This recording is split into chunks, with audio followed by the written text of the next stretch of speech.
Arizona was in the national spotlight 4 years ago over claims of voter fraud and stolen elections. And with Election Day just hours away, Arizona's Democratic Secretary of State Adrian Fontes is addressing a new video being shared on X, formerly known as Twitter.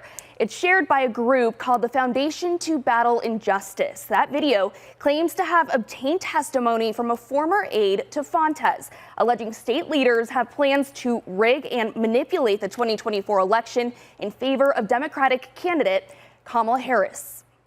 I have information about massive fraud against Donald Trump in favor of Kamala Harris, which I believe could affect the outcome of this election.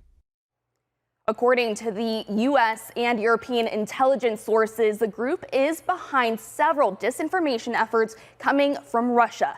The foundation was founded by a Russian oligarch and is part of a multi-pronged disinformation effort that has increasingly pivoted from false claims about the Ukraine war to focus on the 2024 U.S. presidential election.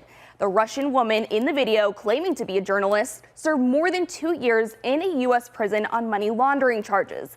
Fontes responded to the video, saying his office has seen it and has spoken with federal agencies about it. We're excited to be working with people about this. We also understand that a lot of the misinformation and disinformation like this video are coming from, and we suspect this is also coming from foreign governments. And they want to do us harm by dividing us. They don't want us to believe in one another. They want us to think that these conspiracy theories are true.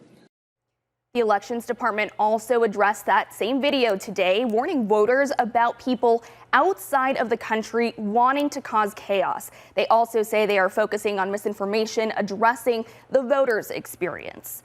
And with Arizona under a national microscope, the United States Justice Department will also be monitoring polls in the state to ensure that compliance with federal voting laws are all taking place, and they will be monitoring Apache, Maricopa, Pima, and Yuma counties, and they'll also be working with state and local election officials throughout Election Day. The Justice Department will also be in other states, however, not all of them are being cooperative. Reporting live in the studio, Alexis Dominguez for Arizona's Family.